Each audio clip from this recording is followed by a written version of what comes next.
Ya, saudara, kami sudah sampaikan tadi sedikit kilas balik dari apa yang terjadi dengan tim pencari fakta dugaan kasus pembunuhan terhadap almarhum Munir yang sempat mencapai titik terang mengenai keberadaan dokumen penyelidikan tim pencari fakta untuk kasus Munir yang tampaknya harus kembali redup karena pengungkapan kasus pembunuhan aktivis HAM almarhum Munir kembali gelap. Nah, bagaimana menguak gelapnya kasus Munir ini kami akan segera membahasnya bersama Advokat Hak Asasi Manusia Haris Azhar, juga ada pakar hukum dari Universitas Indonesia Teguh Nasrullah, dan di ujung telepon sudah tersambung istri almarhum Munir, Mbak Suciwati. Mbak Suci, selamat pagi. Selamat pagi. Ya, di studio ada Haris Azhar dan juga Teguh Nasrullah, Mbak Suci. Iya, selamat pagi Haris dan Pagi, Mbak. Ya. Pagi, Mbak Suci. Ya, kemarin saya sempat juga membaca bahwa Mbak Suciwati kecewa. Boleh disampaikan kekecewaan ini, Mbak Suci? Yang pasti memang soal kekecewaan ini ya sudah 13 tahun ya. Kasusnya terus-menerus hanya dijadikan komoditas politik oleh para politisi, presiden yang lalu dan hari ini juga, karena bukannya langsung dibawa ke dibawalah pelaku sesungguhnya, tapi malah hanya jadi lempar-lemparan. Kalau hari ini hanya dokumennya saja juga udah dihilangin, terus kemudian malah kemudian mereka malah banding gitu loh, sudah nggak tanggung jawab, kemudian mereka mengatakan bahwa saya benar bahwa dokumennya hilang gitu loh. Itu kan mengerikan. Jadi kalau ini yang jelas ya, kalau hari ini dengan putusan PT UN ini kan kita melihat bagaimana kejahatan negara ini dilegalkan lewat instrumen negara yang lain, yaitu kalau hari ini kita bisa lihat lewat pengadilan PT UN ya. Jadi karena putusan itu melegalkan tindak kriminal negara yang telah dengan sengaja menghilangkan atau menyembunyikan keberadaan dokumen TPS Munir. Dan kemudian juga kita bisa melihat dari bagaimana PT UN itu melakukan pemeriksaan atau tidak melakukan pemeriksaan ya, kalau kita melihat secara terbuka.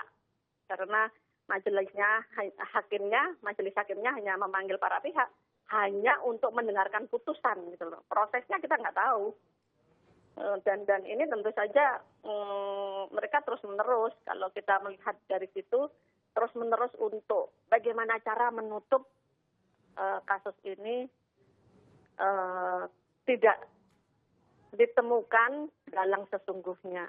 Yeah. Itu yang kita bisa lihat dengan terang benderang hari ini, karena hanya Polikarpus dan orang-orang di Garuda saja yang dipenjarakan. Ya. Tapi yang sesungguhnya masih bebas hari ini. Baik, Mbak Suci, kita sudah menangkap pesan itu. Tolong tahan sebentar di line telepon. Saya ke Bang Haris Azhar. Ya. Dengan masuknya ini ke PT UN, dari Sekretariat Negara mengajukan ini ke PT UN, apa yang Anda lihat, Bung Haris? Maksudnya apa sampai ke PT UN? Pertama begini, kalau rasa-rasanya kok agak memalukan ya. Istana Negara gitu ya, yang harusnya ada orang-orang yang nomor satu, unggulan-unggulan di sana bisa memperhitungkan dengan cara-cara yang baik bagaimana memproses situasi ini. Pasca putusan KIP beberapa bulan yang lalu atau pada tahun 2016, itu ada sejumlah tindakan. Misalnya pihak istana mengabarkan bahwa Presiden meminta Kapolri dan Jaksa Agung untuk mencari dokumen tersebut.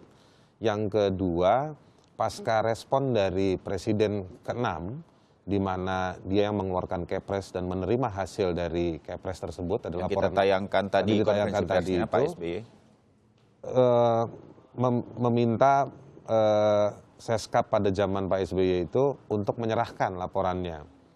Nah, ketika sudah dapat laporan, ketika punya instrumen negara, Polri dan juga Kejaksaan Agung diminta bekerja, mestinya pihak istana menanyakan lebih dahulu kepada Kapolri, kepada Jaksa Agung. Wahai bapak-bapak sekalian, mana hasilnya? Di mana dokumen tersebut? Karena tadi jelas Pak SBY mengatakan aslinya memang sedang dicari, entah di mana nih Tapi ya. yang isinya sama, Sudah diserahkan, Sudah kopinya diserahkan. Mestinya sudah kan diserahkan tindakan kepada yang- pemerintahan Jokowi. tindakan yang dilakukan oleh pihak istana atau presiden membentuk tim kecil misalnya ya, untuk memverifikasi atau memanggil ulang, mengundang ulang bekas, karena sudah tidak ada timnya kan, sudah demisioner, dipanggil, ditanya laporannya, betul atau tidak ini, gitu.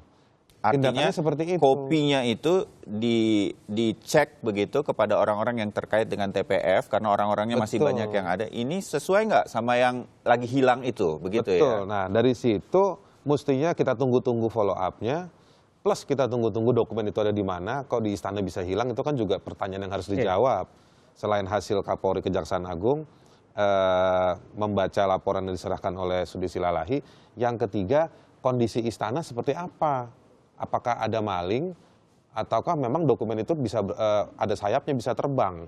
Nah, kok tiba-tiba di detik-detik terakhir menjelang kadaluarsa ruang untuk bisa mengajukan perlawanan hukum terhadap putusan KIP, tiba-tiba didaftarkan.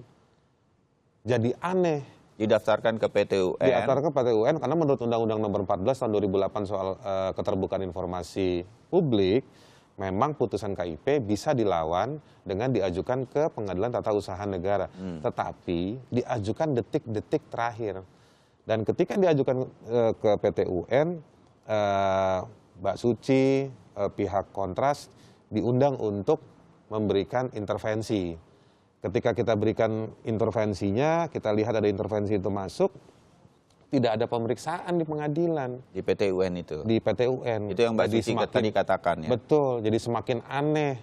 Kenapa? Karena harusnya dilihat jika pasca putusan KIP sampai dilakukannya perlawanan hukum di PT UN, jika ada tindakan-tindakan yang sangat signifikan dan terkait dengan objek gugatan, maka harus diperiksa. Itu keleluasaan, tapi juga kewajiban hakim menurut Undang-Undang Kehakiman untuk mencari kebenaran material yang lebih jauh. Oke. Dia bukan sekedar memeriksa. Dalam hal ini hakim di PT UN ya. Hakim di PT UN tidak bisa sekedar memeriksa narasi-narasi yang diberikan oleh KIP dan hanya mendengarkan pertimbangannya si pihak istana.